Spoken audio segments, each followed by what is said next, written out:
강의사는 증시 각도기. 안녕하세요. 증시 각도TV 시청자 여러분, 투자자 여러분, 그리고 도기마을 여러분, 10만 금융견사 여러분 모두 반갑습니다. 12월 8일 월요일 한국마을을 찾아뵙게 된 각도기 곽산준입니다. 네, 월요일 스타트를 상당히 상큼하게 끌었습니다. 그러나 내실을 따져보면 대형주들이 시장을 끌고 가는 그런 흐름이었다라고 말씀드릴 수 있겠네요. 거래소, 코스닥 모두 그런 양상을 보여줬는데요.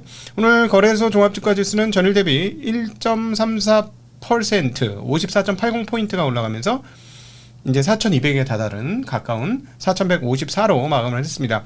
아침 시초가에서는 사실 비리비리했어요. 마이너스 나기도 했고, 그런데 뒤로 갈수록 대형주가 완전 캐리했죠. 특별히 하이닉스가 무려 6%나 상승하면서 시장을 캐리했습니다. 그래서 내용을 따져보면 오늘 오른 종목은 315개, 그리고 내린 종목 553개로 내린 종목이 훨씬 많습니다. 그러나 시가총액 상위 종목들이 상승을 하면서 시장을 끌고 왔기 때문에 지수는 오르는 그런 흐름들을 보여줬습니다. 즉 대형주들이 강세였는데요. 대형주들은 오늘 시장 캐리를 다 했다고 볼 수 있는 게 1.34% 오르는 중에 1.56%를 대형주들이 올랐고요.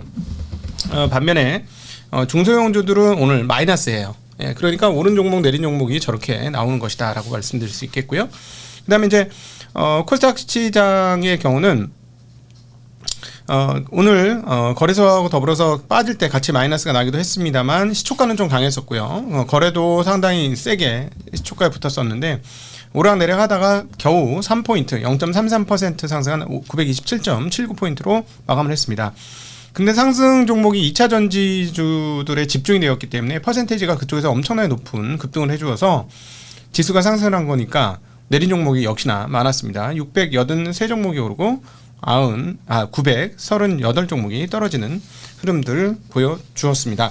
자, 오늘 거래소에서는 외국인들이 2,600억 매수를 해준데 그 중에서 전기전자는 5,000억을 매수했고 화학이 1,100억을 매수를 했습니다. 그래서 오늘 상승 종목 중에 상당히 외국인들의 역할이 컸다라고 볼 수가 있겠고요. 반면에 개인들은 한 3,000억 매도했고 기관들도 500억 정도 매도하는 그런 흐름들 확인할 수가 있겠습니다. 요즘 뭐 기관들은 거의 흔적이 없다라고 보면 되겠어요. ETF 빼면은 정말 얼마나 매매할 거냐라고 보여서 별로 좀 기관들 매매는 별로 의미가 없어 보인다라는 느낌이 많이 드네요. 자, 오늘 역시 시장을 화려하게 장식한 것은 앞서 말씀드렸듯이 하이닉스였습니다. 그래서 오늘 장 한마디, 그래 ADR이라도 보내서 재평가 한번 받아보자. 네. 일단 그 하이닉스에 대한 얘기들 말씀드리면 최근에 한번 10월달에 너무 많이 올라서 뭐 자연스러운 조정이 있었고 이 조정 과정 중에서 재설계, 재디자인 하는 거 아니냐라는 이야기가 나왔습니다. 즉 HBM4요.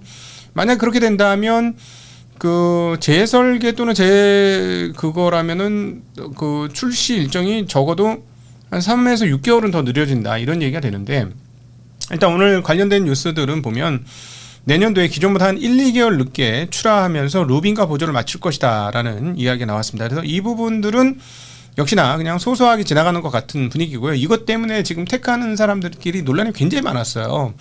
조정하는 과정에서 주로 이 얘기들이 많이 나왔었고, 근데 이 얘기들은 뭐 그 정도는 아닌 것 같습니다. 그 정도는 아닌 것 같고요. 그 다음에 이제 그 오늘 상승에는 뭐 4분기 실적 좋을 것이다 라는 것도 당연히 있지만 크게 영향을 미친 것은 미국 예탁증권 ADR, 그러니까 한국에 상장되어 있는 주식 중에 쉽게 얘기하면 일부 띄워가지고 거기다가 주식을 붙여놓는 거죠. 그러면은 이제 한국 주식이긴 하지만 한국 영향도 받죠. 어디 영향도 받는다? 미국 영향도 받는다. 그럼 혹시 야 이거 혹시 잘 되는 거 아니야? 미국 영향 받으면 야 우리 그런 생각을 하게 된 거죠. 오늘 시장이. 그래서 한번 비교를 해왔어요. 어디하고 비교해야 되겠어요? 하이닉스는 마이크론 테크놀로지하고 비교를 해야죠. 미국에 상장되어 있는 D램 회사하고 비교를 해야 할 겁니다. 그래서 제가 오늘 친히 건방진표인데 제가 직접 손으로 써서 여러분들한테 보여드리려고 작성을 해왔습니다. 표를. 자, 두 회사의 밸류에이션 한번 비교해 보도록 하죠. 자, 마이크론 테크놀로지는 매출이 약 55조 원이에요. 한국 돈으로. 하이닉스는 106조입니다. 이거는 직전 4분기 동안이에요. 직전 4분기 1년, 직전 1년입니다. 분기로 끄는 겁니다. 자, EPS는요. 마이크론 테크놀로지는 12,000원이에요. 주당 수익이 12,000원. 하이닉스는 49,000원입니다. 약 4배 차이가 납니다. 두 회사의 이익이, 주당 이익이. 자, 주가는요. 대략 마이크론 테크놀로지는 35만 원, 하이닉스는 57만 원. 오늘 올라서 엄청 올라서 57만 원. 자, PER 배수 한번 따져볼까요? PER 배수 마이크론 29배, 하이닉스 11.7배입니다. 시가총액 따져볼까요? 마이크론 테크놀로지 391조, 하이닉스 420조. 와, 시가총액 거의 붙었다, 그치? 야, 사실 PER 뭐 이런 것도 뭐 중요하고 주가도 중요한데 사실상 시가총액으로 비교해봐야죠. 총 금액이 얼마냐, 회사. 근데 붙었잖아. 10% 차이밖에 안 나네. 근데요, 자, 매출은요 2배 차이예요. 10%밖에 안 차이가 나면 이거 어깨 걸고 가는 회사예요. 둘 다 비슷한 회사야. 사이즈 비슷하고 다 똑같은 회사라고 느끼는 거지. 그렇게 느끼는데 매출 2배 차이야. 자, 이익은요 4배 차이야. 그리고 배수는요 거의 3배 차이로 반대로 돼 있어. 자, 그러면 하이닉스가 미국 가면 어쩔까? 네, 미국 갈 수는 없죠. 한국 기술자들이 대단하니까. 한국 사람 최고야. 그렇기 때문에 못 가. 근데 어찌되었거나 주식만 좀 주식만 유학 보내는 거예요. ADR로 보내면 어떻게 될 것이냐 라는 컨센이 오늘 시장에서 돌았다. 근데 한번 우리 솔직히 생각해 봅시다. 저기 그 시가총액 30조밖에 차이 안 나는데요, 10%도 차이가 안 나는 건데 매출이 2배 차야. 2배가 많아, 하이닉스가. 그리고 제가 보기에는 앞으로 4분기 동안은 차이 더 납니다. 분위기 보면. 그리고 이익은요, 이익은 4배 차이야. 자, 그러니까 매출도 2배지만 이익의 질은 하이닉스가 더 좋다는 얘기죠. 이익의 질이 하이닉스가 훨씬 좋아요. 예. 주당 이익으로 따지면. 그러니까 이익의 질이 4배가 좋은 회사야. 마진이 훨씬 높다는 얘기고 수율이 높다는 얘기죠, 이것은. 자, 그러면 보통 이런 경우는 어떻게 되냐면요, 그 매출이 같은데 마진이 2배가 좋으면 주가가 한 3배 차이 날 거예요, 대략.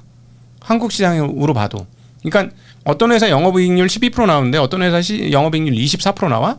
그러면 24% 나온 회사가 12% 나온 회사보다 주가가 한 3배 좋아야 되는 게 정상 아니냐 라고 보여집니다. 자, 그런데 여기는 어떻게 돼 있죠? 네, 이게 바로 코리아 디스카운트와 미국 프리미엄입니다. 미국은 프리미엄이 붙은 시장이고 거래소는 디스카운트이 붙은 시장이죠. 그래서 저희가 한국에 자꾸 붙어있는 이유 중에 하나도 이런 거죠. 한국은 싸다. 한국은 싸다. 근데 다른 업종이냐? 아니지. 아니고 기술적으로 그럼 미국이 첨단 기술이냐? 아니지. 우리가 더 첨단 기술이죠.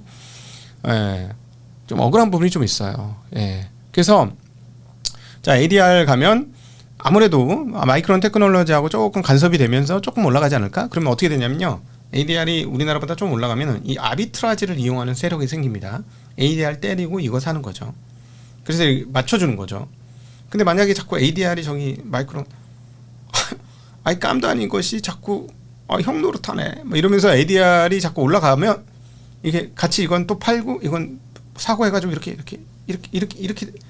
하는 기대가 있는 거죠. 뭐 그렇게 될지는 잘 모르겠고. 네. 자, 하여튼 그래서 오늘 하이닉스가 삼성전자 1% 올릴 때 혼자 6% 오른 이유 중에 하나는 뭐 이 이유가 가장 이슈가 크다라고 볼 수가 있겠습니다. 잘 되기를 건투를 빕니다. 하이닉스. 배당도 잘해줘야지. 주저환원도 이제는 좀 생각해야 될 때 아닌가. 네. 자, 아니 순연금 돌았다면서. 그동안에 순연금이 안 돌아가지고 그럴 수 있었어. 근데 순연금 돌았잖아. 네. 좀 잘 생각해 주세요, 주주분들도. 네. 자, 2차전지 관련주들이 오늘 초급등 했습니다. 에코프로 21% 상승, 에코프로 BM 8% 상승을 했는데요. 이쪽 그 2차전지 쪽에서는 뭐 발군이죠. 예전에 많은 난처한 일도 겪으셨던 하나증권의 김현수 연구원이 있습니다. 이거 지난번에 한 달 전쯤에 길 가다 만나서 인사하고 막 그랬었는데, 네, 하나증권이 어디하고 계약을 해가지고 저희는 못 나온다고 그래서 조금 아쉬웠습니다만 저희 채널에 나올 수 있으면 빨리 모시도록 하겠습니다. 자, 이분이 연구 보고서를 썼는데 이 보고서에 힘입어서 2차 전지들 많이 올랐다 이렇게 보여줍니다. 야, 그 2차전 들고 있으면서 김현수 연구원 그렇게 욕을 했던 사람들은 지금 무슨 생각을 하고 있을지 모르겠네. 자, 2차 전지 주가를 전기차 판매량과 연동해서 보지 마라 이제 더 이상. 이게 핵심입니다. 이 그 김현수 연구원께서 하신 얘기가. 왜냐하면 이제 2차 전지는 ESS에서도 쓰여지고 로봇, 휴머노이드 뭐 등등에도 많이 쓰여지기 때문에 배터리의 사용 영역이 넓어질 것이다라는 것이죠. 그래서 이제 배터리도 새로운 성장 동력이 생겼다라는 것이 김현수 연구원 보고서의 주요 핵심 요지가 되겠습니다.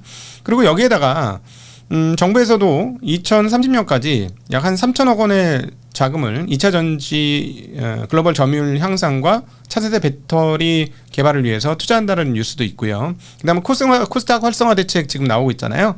누가 제일 수혜를 볼까 하면은 이제 알테오젠께서 거래소로 넘어가시면 원투펀치는 아무래도 당연히 오늘 상승한 에코프로 비염이 될 거예요. 그래서 이것들이 수혜가 있지 않겠는가 하는 기대감들이 또 작동을 했습니다. LG에너지솔루션도 5%대, SK이노베이션, 삼성 SDI도 각각 2%대의 상승을 시현을 했습니다. 자, 한국 수출이 사상 처음 7천억 달러를 돌파했다라는 뉴스 나오고 있습니다. 올해 우리나라의 연간 수출이 사상 처음으로 7천억 달러 돌파를 눈앞에 두고 있다. 라는 뉴스인데요. 한번 볼까요? 근데 이거는 뭐 금액으로 보는 게 아니고 업종별로 증감률로 봅니다. 주요 품목 1월부터 11월 누적 수출 증감률 현황을 보면 선박이 약 30% 정도 늘었고요. 반도체 20%, 바이오헬스 7%, 자동차 2%, 컴퓨터 0.4%입니다. 근데 보시다시피 줄어든 게 더 많아. 부품, 자동차 부품, 섬유, 철강, 일반기계, 가전, 디스플레이, 석유 제품, 석유화학, 2차 전지는 수출이 오히려 좀 줄었다. 이런 상황입니다. 그래서 사실 업종으로 보는 줄인 놈들이 훨씬 많은데 왜 7천억이 넘었냐? 뭐 때문일까요? 일단 선박이 엄청나게 많이 팔리는 것도 있습니다만 금액 기준으로는 반도체입니다. 반도체가 압도적으로 많이 팔았기 때문에 그렇다라고 볼 수가 있겠어요. 네. 자, 어찌되었건 저기서 수출 증감률이 올라가는 쪽을 중심으로 보시는 게 맞는 게 아닌가 싶긴 한데 밸류에이션도 따져보셔야 되겠지. 밸류에이션 좀 따져보셔야 됩니다. 네. 5년 뒤에 땡겨온 회사, 5년 뒤에 걸 땡겨온 건 위험해요. 네. 1년 뒤 정도까지는 괜찮습니다. 네. 무슨 말인지 모르시겠는 분은 계속 들으시면은 나중에 이게 무슨 말인지 아실 거예요. 네. 자꾸 어렵다고 그러셔가지고. 근데 어쩔 수 없어요. 시간은 정해져 있고. 네. 죄송합니다. 자, 그리고 오늘 재미난 보고서를 유진투자증권의 허재한 연구원께서 발표를 했는데요. 금리 인하에도 대형주 중심의 플레이를 해라라는 소식입니다. 미국 12월 금리 인하는 될 것 같다. 그런데 실제 미국 장기금리와 주요국 장기금리 하락폭은 미미하다. 이거 우리 아침 미국 시황에서도 계속 말씀드렸던 내용인데요. 그렇게 얘기하면서 그렇기 때문에 금리 인하가 되더라도 인하의 어떤 효과는 생각보다 그렇게 크지 않을 수 있기 때문에 금리 인하로 인한 유동성 증가로 인해서 수혜를 받을 수 있는 유동성 민감 중소형주보다는 대형 우량주를 선호할 필요가 있다라는 이야기를 했습니다. 그리고 미국 기준금리는 26년 상반기까지 추가로 인하될 가능성이 높다고 보고 있는데 일반적으로 기대되는 수준보다는 금리 인하 효과가 밋밋할 것 같다. 그리고 국가별로도 차이가 상당히 있을 것 같다라고 얘기하면서 특별히 지난 9월 이후 주요 선진국 10년 국채금리는 보합권이지만 한국과 일본은 10년 국채금리가 상승했다. 그렇기 때문에 올해 한국 시장에서는 금리가 오르는 과정에서 강했던 산업 중심으로 투자를 하는 것이 맞겠다라고 얘기했습니다. 글로벌리는 금리가 인하하는 흐름이지만 한국은 금리가 인상돼도 괜찮은 쪽 업종으로 투자를 해라. 그러면서 반도체 하드웨어, IT 하드웨어, 기계조선, 유틸리티 등이 금리가 오르는 과정에도 유효했다라고 얘기했습니다. 반면에 소비업종은 약했다라고 얘기하면서 앞으로는 국내 금리가 이제 상승세가 좀 주춤해질 걸로 예상은 하나 그 주춤해지는 것도 추세적으로 금리가 내려가는 쪽으로 보기는 어렵다라는 이야기를 했습니다. 그래서 테크와 산업재 중심의 대응이 적절해 보인다는 얘기 하셨네요. 조만간에 어떻게 여러분 댓글로 응답을 해주신다면 허재한 이사님 모셔보도록 하겠습니다. 안 모신 지 한 1년쯤 된 것 같다. 그죠?